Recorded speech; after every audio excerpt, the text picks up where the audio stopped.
അമ്മേ നാരായണ, ദേവി നാരായണ, ലക്ഷ്മി നാരായണ, പ്രകാരം തമിഴ്നാട്ടിലെ ഒരു പ്രദേശത്തു നിന്നാണ് ദേവിയുടെ ഇവിടേക്ക് എത്താനുണ്ടായ ഒരു സാഹചര്യം പറയുന്നുണ്ട്. അങ്ങനെ ഇവിടെ അനുകൂലമായിട്ടുള്ള ഒരു സാഹചര്യം കണ്ടെത്തി ഇവിടെ പ്രതിഷ്ഠ നടത്തി എന്നാണ് പറയുന്നത്. അപ്പോൾ ദേവിക്ക് അതിയായ ശക്തിയുണ്ട്. ആ ശക്തിയെ പറ്റിയിട്ടുള്ള ഐതിഹ്യങ്ങളും ഐതിഹ്യമാല പോലുള്ള പുസ്തകങ്ങളിൽ പരാമർശിക്കുന്നു. അതിലുള്ള ഒരു പരാമർശം എന്താണെന്ന് ചോദിച്ചു കഴിഞ്ഞാൽ, നമ്മുടെ ഈ ഒരു പ്രദേശം സാമൂതിരി രാജാവിൻ്റെ നിയന്ത്രണത്തിൽ ആയിരുന്നു ഒരു കാലത്ത്. ആ സമയത്ത് ഈ സ്ഥലങ്ങളിൽ കൂടെയൊക്കെ സ്ഥിരമായിട്ട് രാജാക്കന്മാരുടെ സഞ്ചാരം ഉണ്ടായിരുന്നു. ഇപ്പോൾ രാജാവിൻ്റെ പ്രതിനിധിയായിട്ട് ഏറാൾപ്പാടെന്ന് പറയുന്ന ഒരു വിഭാഗം ആൾക്കാർ പട്ടാളക്കാരോടൊപ്പം ഇതുവഴിക്ക് വന്നു എന്നാണ് പറയുന്നത്. അങ്ങനെ വന്ന സമയത്ത് ഈ ക്ഷേത്രത്തെക്കുറിച്ച് അറിഞ്ഞു. അപ്പോൾ ഇവിടെ ഈ വഴിക്ക് വരുന്നവരൊക്കെ ഇവിടെ തൊഴുതതിന് ശേഷം പൂള്ളൂ എന്നുള്ള പറഞ്ഞതിൻ്റെ അടിസ്ഥാനത്തിൽ അപ്പോൾ ഏറാൾപ്പാട് അത്രയും ശക്തിയുള്ള ഒരു ദേവിയാണോ നിങ്ങളുടെ ദേവി എന്ന് എനിക്കൊന്ന് കാണണം എന്ന് പറഞ്ഞിട്ട് ഏറാൾപ്പാട് ഇറങ്ങിയിട്ട് വരികയാണ്. ഇറങ്ങി വന്നിട്ട് ഇവിടെ വരികയും ചെയ്തു. ആ സമയത്ത് ഇവിടെ ഉണ്ടായിരുന്ന കുറച്ച് പേര് പറഞ്ഞു, വിളിച്ചാൽ വിളി കേൾക്കുന്ന അത്രയും ശക്തിയുള്ള അമ്മയാണ് ഇവിടുത്തെ ദേവിയുടെ സങ്കല്പം എന്ന് പറഞ്ഞു. അങ്ങനെയാണെങ്കിൽ ഞാനൊന്ന് വിളിച്ചാൽ വിളി കേൾക്കുമോ നോക്കട്ടെ എന്ന് പറഞ്ഞിട്ട് ഇതിൻ്റെ ആ ഭാഗത്തുള്ള വാതിലാണോ ഈ ഭാഗത്തുള്ള വാതിലാണോ കൃത്യം എനിക്കറിയില്ല, തെക്കാണെന്നാണ് പറഞ്ഞത്. ആ വാതിലിൻ്റെ അവിടെ വന്നിട്ട് ഈ വളയമിൽ പിടിച്ചിട്ട് ദേവിയെ ഉറക്കെ വിളിച്ചു, ദേവിയെ വിളിച്ചു എന്നാണ്. അപ്പോൾ അതിന് മറുപടിയായിട്ട് ദേവി ഇങ്ങോട്ടും മറുപടി ചെവിയിൽ കൂടെ നിരന്തര ശബ്ദമായിട്ട് അയാൾക്ക് ആ ശബ്ദത്തിൽ നിന്ന് വേറിടാൻ കഴിയാതെ വന്നു. അയാളുടെ കൈ അവിടെ നിന്ന് എടുക്കാൻ കഴിയാതെ വന്നു. അങ്ങനെ ബുദ്ധിമുട്ടായപ്പോൾ അയാൾ അതിന് പരിഹാരം ചെയ്യാമെന്ന് അവിടെ വാഗ്ദാനം ചെയ്തിട്ടാണ് ഈ താഴത്തുള്ള കൃഷിസ്ഥലങ്ങളൊക്കെ നമ്മുടെ ഈ ദേവിയുടെ ക്ഷേത്രത്തിനായിട്ട് സംഭാവന നൽകി. അങ്ങനെ ആ പ്രശ്നം പരിഹരിക്കപ്പെട്ടിട്ടുണ്ട്. അതിനുശേഷം സാമൂതിരി രാജാവ് ഈ കാര്യം അറിഞ്ഞിട്ട് ക്ഷേത്രത്തിന് വേണ്ട കാര്യങ്ങളൊക്കെ ചെയ്തു കൊടുക്കാൻ വേണ്ടിയിട്ടുള്ള നിർദ്ദേശങ്ങളൊക്കെ ഉണ്ടായി. അങ്ങനെ പുരാതനമായിട്ടുള്ള കുറേയേറെ കാര്യങ്ങളുമായിട്ട് ബന്ധപ്പെട്ടാണ് നമ്മുടെ ക്ഷേത്രം. ക്ഷേത്രത്തിൻ്റെ ശ്രീകോവില് വിശേഷപ്പെട്ട ഒരു സങ്കല്പ ഉള്ളതാണ്. അതായത് ഭഗവതി ഒറ്റയ്ക്കല്ല പ്രതിഷ്ഠ, സപ്തമാതൃക്കളോട് കൂടിയിട്ടാണ് പ്രതിഷ്ഠ. ഇപ്പോൾ ദേവിയുടെ ഈ ഇടതുഭാഗത്ത് ആരുണ്ട്? സപ്തമാതൃക്കളുണ്ട്. ദേവി പ്രധാനപ്പെട്ട ദൗത്യങ്ങളൊക്കെ ചെയ്യുമ്പോൾ സപ്തമാതൃക്കളും കൂടെ ഉണ്ടാവും. സപ്തമാതൃക്കൾ ആരൊക്കെയാണ്? എല്ലാ ഈശ്വരന്മാരുടെയും ഭാര്യമാരെന്ന് അർത്ഥം. അതായത് ബ്രഹ്മ വിഷ്ണു മഹേശ്വരന്മാരുടെ ശക്തി സ്വരൂപങ്ങളൊക്കെ ഉണ്ട്. നരസിംഹമൂർത്തിയുടെ ഉണ്ട്, അങ്ങനെ സുബ്രഹ്മണ്യൻ്റെ ഉണ്ട്. അങ്ങനെ എല്ലാ ദേവന്മാരുടെയും ശക്തി സ്വരൂപങ്ങളൊക്കെ സപ്തമാതൃക്കളായിട്ട് ദേവിയോടൊപ്പം അനുഗമിച്ചിട്ടാണ് നരകാസുരനുമായിട്ടുള്ള യുദ്ധം നടത്തി. അങ്ങനെ എല്ലാ കാര്യങ്ങളിലും അമ്മമാരുടെ അല്ലെങ്കിൽ ശക്തി സ്വരൂപിണികളായിട്ടുള്ള ആൾക്കാരുടെ ഐക്യം ഉണ്ടായിക്കഴിഞ്ഞാൽ അവിടേക്ക് നന്മ ഉണ്ടാകും എന്നുള്ള ഒരു സങ്കല്പത്തിലാണ് ദേവി ഇവിടെ ഇരിക്കുന്നത്. അപ്പോൾ ദേവിയെ മാത്രം കണ്ടിട്ട് നമ്മൾ പോകുന്നത് ശരിയല്ല. എപ്പോൾ വരുമ്പോഴും നമ്മൾ എന്ത് ചെയ്യണം? സപ്തമാതൃക്കളെയും നമ്മൾ നമസ്കരിക്കണം അല്ലെങ്കിൽ സ്മരിക്കണം. കാണാൻ പറ്റില്ല എല്ലാവരെയും ഇവിടെ നിന്ന്, എങ്കിലും നമുക്ക് സപ്തമാതൃക്കൾ ഉണ്ട് എന്നുള്ള സങ്കല്പത്തിൽ അവരെ കൂടി പ്രാർത്ഥിച്ചിട്ട് വേണം നമുക്ക് പോകാൻ എപ്പോഴും. അതിൻ്റെ പ്രതീകത്തിലാണ്, ഈ സപ്തമാതൃക്കളുടെ പ്രതീകത്തിലാണ് എല്ലാ ക്ഷേത്രത്തിൻ്റെയും തെക്ക് ഭാഗത്ത് 7 ചെറിയ ശിവലിംഗ രൂപത്തിൽ ഉള്ള പ്രതിഷ്ഠ എല്ലാ അമ്പലത്തിലും ഉണ്ടാവും. അതൊക്കെ ഇതിൻ്റെ ഈ മാതൃസ്വരൂപിണികളായിട്ടുള്ള ശക്തി സ്വരൂപത്തെ നമ്മളെ ഓർമ്മിക്കാൻ കൂടിയിട്ടാണ്. അപ്പം അതുകൊണ്ട് നമ്മൾ അങ്ങനെയുള്ള ഈ ഒരു ക്ഷേത്രം ഇപ്പോൾ പുനഃ അതിൻ്റെ ജീർണോദ്ധാരണം കഴിഞ്ഞ് വീണ്ടും നവീകരിക്കാനുള്ളൊരു സമയം വന്നിരിക്കുകയാണ്. അപ്പം അതും നന്നായി നടക്കുക എന്നുള്ളത് നമ്മുടെയൊക്കെ തട്ടകത്ത് അമ്മയുടെ ക്ഷേത്രം നന്നായിരിക്കുക എന്നുള്ളത് നമ്മുടെയൊക്കെ ഒരു പ്രാർത്ഥനയാണ്. അപ്പം അങ്ങനെയുള്ള ആ ക്ഷേത്രത്തിൻ്റെ അഭിവൃദ്ധിക്കായിട്ട് കൂടി ഒരു പ്രാർത്ഥന കൂടിയിട്ടാണ് നമ്മൾ ഇവിടെ ചെയ്യുന്നത്. അപ്പോൾ ഒരേ സമയം നമ്മുടെ ഗ്രൂപ്പിൻ്റെ ലക്ഷ്യമായിട്ടുള്ള ആ സനാതനധർമ്മത്തെക്കുറിച്ച് നമ്മൾ മനസ്സിലാക്കുക, ജീവിതത്തിൽ അത് നമ്മൾ നടപ്പിലാക്കാൻ കഴിയുക, നമ്മുടെ വീടുകളിലെല്ലാം ആ ധർമ്മത്തിൻ്റെ പരിചയം ഉണ്ടാവുക, വീട്ടിലെല്ലാം നാമം ചൊല്ലുന്ന ഒരു സമ്പ്രദായം ആരംഭിക്കുക. ഇങ്ങനെയൊക്കെയുള്ള ആശയങ്ങളോട് കൂടിയിട്ടാണ് നമ്മൾ ഒരു സത്സംഗം ആരംഭിച്ചത്. അപ്പം അതിൻ്റെ ഭാഗമായിട്ട് ആദ്യമായിട്ട് നമ്മൾ ഒരുമിച്ച് ചേർന്നിട്ട് ഈ ദേവിയുടെ സന്നിധിയിൽ ഇന്ന് പ്രാർത്ഥിക്കുകയാണ്. അപ്പോൾ ഒരേ സമയം നമ്മൾ ദേവിയുടെ അനുഗ്രഹം ഉണ്ടെങ്കിൽ ഈ തട്ടകത്തെ എല്ലാവർക്കും ഐശ്വര്യം ഉണ്ടാകൂ എന്നുള്ള ഒരു സങ്കല്പത്തിൽ നമ്മൾ ദേവിയെ ആ നിലയ്ക്കും നമ്മൾ പ്രാർത്ഥിക്കുകയാണ്. അപ്പോൾ നമ്മുടെ എല്ലാം വീടുകളിലും നമ്മുടെ നാട്ടിലും നമ്മുടെ സമൂഹത്തിലും നമ്മുടെ ഇടയിലുമൊക്കെ എല്ലാ തരത്തിലും സ്നേഹവും അതേപോലെ ഐശ്വര്യവും എല്ലാ തരത്തിലുള്ള നന്മകളും ഉണ്ടാകട്ടെ എന്ന് പ്രാർത്ഥിച്ചുകൊണ്ട് നമുക്ക് ഇന്നത്തെ ഒരു ദിവസം വിശേഷമായിട്ടും ദീപാവലി ദിവസമാണ്. ദീപാവലി എന്ന് പറയുന്നത് ഇത്തരം നല്ല ഒരു കാര്യത്തെ സൂചിപ്പിക്കുന്ന ഒരു ദിവസമാണ്. പ്രത്യേകിച്ചും ശ്രീരാമൻ രാവണവധത്തിന് ശേഷം അയോധ്യയിലേക്ക് വിമാനത്തിൽ തിരിച്ചു വരുന്ന സമയത്ത് അയോധ്യാവാസികളായിട്ടുള്ള എല്ലാ ജനങ്ങളും ലക്ഷക്കണക്കിന് ദീപങ്ങൾ നിരത്തിക്കൊണ്ടാണ് ശ്രീരാമനെയും സീതയും സ്വീകരിച്ചത് എന്നാണ് പറയുന്നത്. അതിനെ ആസ്പദമാക്കിയിട്ട് ഇതാ ഇപ്പോൾ കഴിഞ്ഞ ഒരാഴ്ചയായിട്ട് അയോധ്യയിലെ ദീപാലങ്കാരങ്ങൾ നടന്നുകൊണ്ടിരിക്കുകയാണ്. എല്ലാ ദിവസവും വൈകിട്ട് അവിടെ ഇന്നലത്തെ കണക്ക് പ്രകാരം 65 ലക്ഷം ചിരാതുകൾ കൊളുത്തിയെന്നാണ് ഇതുവരെ നടത്തിയിട്ടില്ല. അത്രയും ഗംഭീരമായിട്ടുള്ള കാര്യങ്ങളൊക്കെ അവിടെ നടന്നു. അപ്പം അതിൻ്റെ ഭാഗമായിട്ട് ഇന്ന് നമ്മൾ ഈ ഒരു സത്സംഗത്തിന് ശേഷം നമ്മൾ ഓരോരുത്തരും ഓരോ ചിരാത് ഇവിടെ കൊളുത്താൻ വേണ്ടിയിട്ട് നമ്മളും ഒരു പ്രാർത്ഥനയുണ്ട്. നമുക്കതിലെല്ലാം പങ്കുകൊള്ളണം. അപ്പം എല്ലാവരും ഇന്നത്തെ ഈ ലളിതാ സഹസ്രനാമ പാരായണത്തിൽ ഭക്തിപൂർവ്വം പങ്കെടുക്കുക.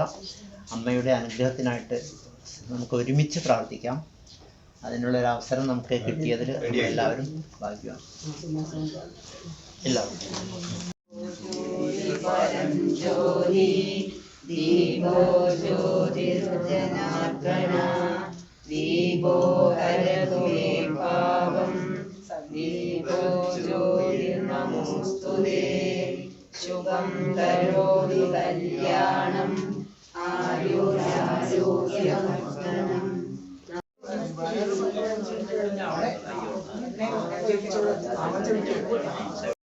അമ്മേ നാരായണ ദേവി നാരായണ ലക്ഷ്മി നാരായണ നാരായണ ഭദ്രേ നാരായണ അമ്മേ നാരായണ ദേവി നാരായണ ലക്ഷ്മി നാരായണ ഭദ്രേ നാരായണ അമ്മേ ഭദ്രേ നാരായണ അമ്മേ നാരായണ ദേവി നാരായണ ലക്ഷ്മി നാരായണ ഭദ്രേ നാരായണ അമ്മേ നാരായണ ദേവി നാരായണ ലക്ഷ്മി നാരായണ ഭദ്രേ നാരായണ അമ്മേ നാരായണ ദേവി നാരായണ നാരായണ ദേവി നാരായണ ലക്ഷ്മി നാരായണ ഭദ്രേ നാരായണ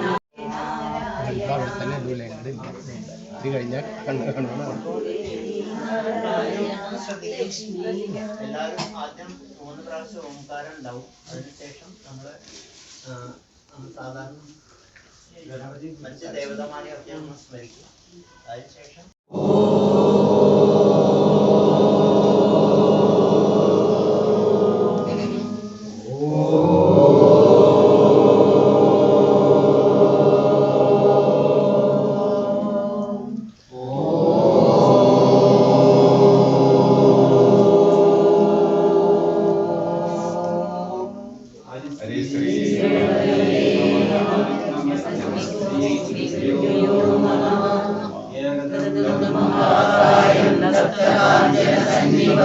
ലംബോദരം വിശാലാക്ഷം വന്ദേഹം ഗണനായകം സരസ്വതീനമസ്തുഭ്യം വരദേ കാമശാഹാം അണിമാതിരാവൃതാമയൂഖൈ അഹമിത്യേവ ഭവായി.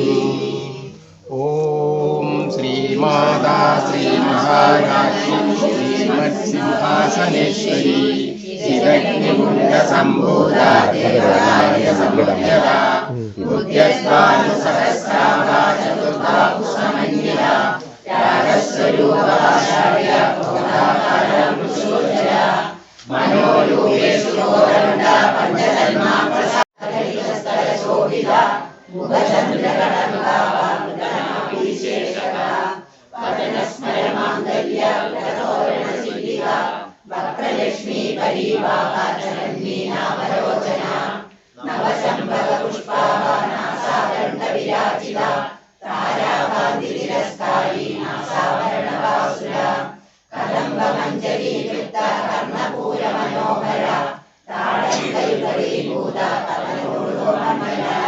പത്മരാഗശിലാദർശ പരിഭാവിക ഘോരഭൂ നവവിദ്രുമബിംബശ്രീ ശുദ്ധ വിദ്യാപുരാകാര ദ്വിജവന്തിരയോജര കർപ്പൂര വീടികാമോദ സമാകർഷതി ഗന്ധര നിജ സല്ലാപ മാധുര്യ വിജന്തശ്ചവി മന്ദസ്മിത പ്രഭാപൂര പഞ്ചകാമേശ മാനസ അനാഗരിക സാദൃശ്യ ചിമ്പശ്രീരാജിന പദദ്വയ പ്രഭാജാല പരാവൃത സരോരുഹ സിഞ്ചാനമണി മഞ്ജീര മണ്ഡിത ശ്രീമദാംബുജ മരാളി മന്ദരമന മഹാലാവണ്യ ശേവതി സർവാരുണാനവദ്യാംഗി സർവാഭരണഭൂഷിത ശിവകാമേശ്വരാന്തസ്ഥ ശിവാസായീനവല്ലഭ സുമേരു മധ്യശൃംഗസ്ഥ ശ്രീമന്നഗരനായിക ചിന്താമണി ഗൃഹാന്തസ്ഥ പഞ്ചബ്രഹ്മാസനസ്ഥിത മഹാപത്മാടവി സംസ്കൃതോദ്യുക്ത ശക്തിവിക്രമഹർഷിത നിത്യ പരാക്രമോപാധിവീക്ഷണ സമസുത ഖണ്ഡപുത്രവയോയുക്ത ബാലാവിക്രമനന്ദിത മന്ത്രിണ്യാംബാവിരഹിത വിശങ്കരതോഷിത വിശുപ്രപ്രാണഹരണ പരാജീനന്ദിത കാമേശ്വര മുഖാലോക കൽപ്പിത ശ്രീഗണേശ്വര മഹാഗണേശ നിർഭിന്ന വിഘ്നയന്ത്ര പ്രകർഷിത ഭണ്ഡാസുരേന്ദ്ര നിർമുക്ത ശസ്ത്രപ്രസ്ത്യസ്ത്രവർഷിണി കരാങ്കുലിനോൽപന്ന നാരായണ ദശാകൃതി മഹാപാശുപദാസ്തഗ്നി നിർദഗ്ധ സുരസൈന്യക കാമേശ്വരാസ്ത്ര നിർദഗ്ധ സഭണ്ഡാസുരശൂന്യക ബ്രഹ്മോപേന്ദ്ര മഹേന്ദ്രാദി ദേവ സംസ്തുത വൈഭവ ഹരനേത്രാഗ്നി സംദഗ്ധ കാമ സഞ്ജീവനൌഷധി ശ്രീമദ് ഭാഗവതൈക മധ്യമാ വൈകരി രൂപ ഭക്തമാനസ ഹംസിക കാമേശ്വര പ്രാണനാളി പ്രജ്ഞാകാമപൂജിത ശൃംഗാരരസ സമ്പൂർണ ജയാജാനന്ദരസ്ഥിത ഓഢ്യാണാവിനയ ബിന്ദുമണ്ഡലവാസിനി യഹായാഗക്രമാരാധ്യ രഹസ്രപ്രണകർത്തിത സത്യപ്രസാദിനി വിശ്വസാക്ഷിണി സാക്ഷിവർജിത ഷഡംഗദേവതായുക്ത ഷഡ്ഗുണ്യ പരിപൂരിത നിത്യവിജ്ഞാനിരൂപ നിർവാണ സുതായിനി നിത്യഷോഡശികാരൂപ ശ്രീകണ്ഠാദശരീരിണി പ്രഭാവതി പ്രഭാരൂപ പ്രസിദ്ധ പരമേശ്വരി മൂലപ്രകൃതിരഹിത വ്യക്തസ്വരൂപിണി വ്യാപിനി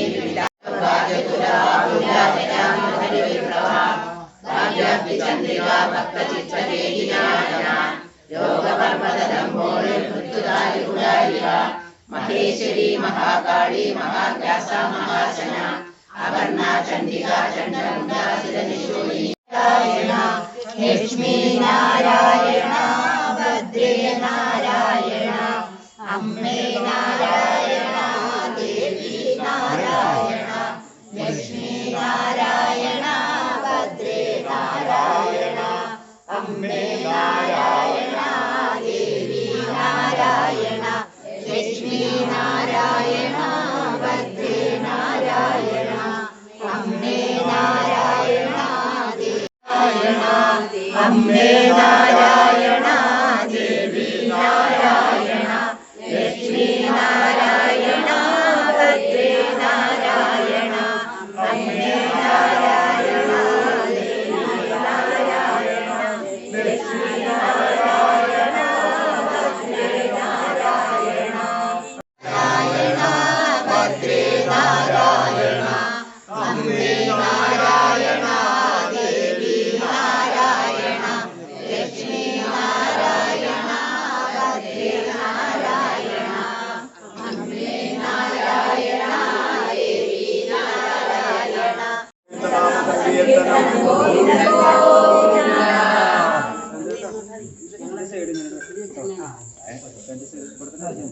അവിടെ സൈഡിൽ വഴി കൊടുത്താൽ ഇവിടെ വഴി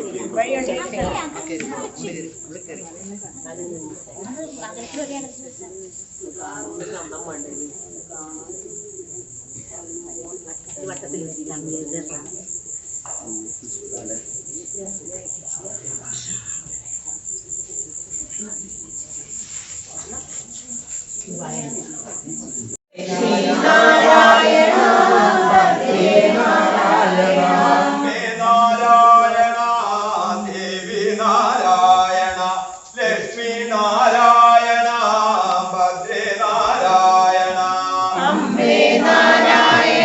നാരായണ ദേവി നാരായണ ലക്ഷ്മി നാരായണ ഭദ്രേ നാരായണ അമ്മേ നാരായണ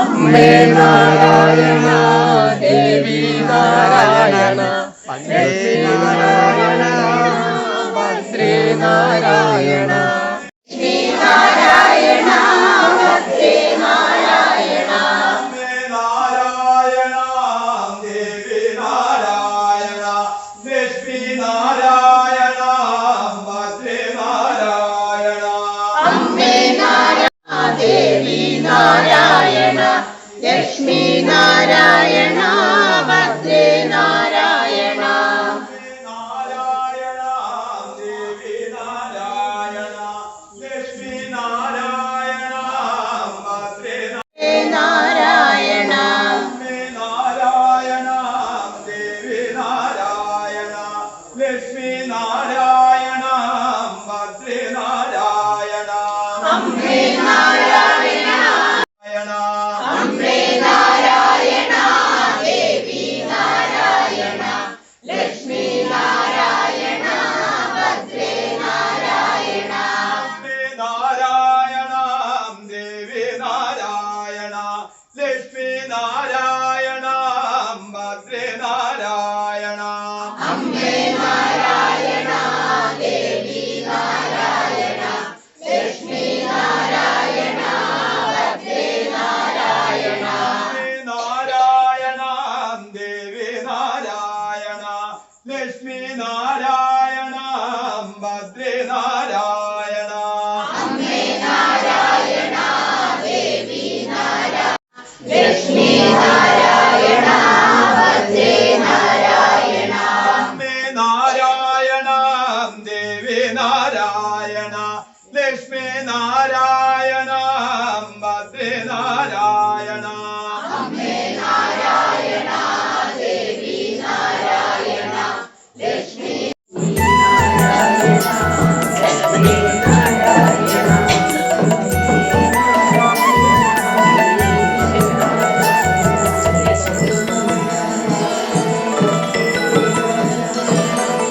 അമ്മേ നാരായണ ദേവി നാരായണ ലക്ഷ്മി നാരായണ ഭദ്രേ നാരായണ അമ്മേ നാരായണ ദേവി നാരായണ ലക്ഷ്മി നാരായണ ഭദ്രേ നാരായണ നിത്യസത്യമായ ദേവി നിർമ്മലേ നമസ്തുതേ ചോറ്റാനിക്കരയിൽ വാഴും അംബികേ നമസ്തുതേ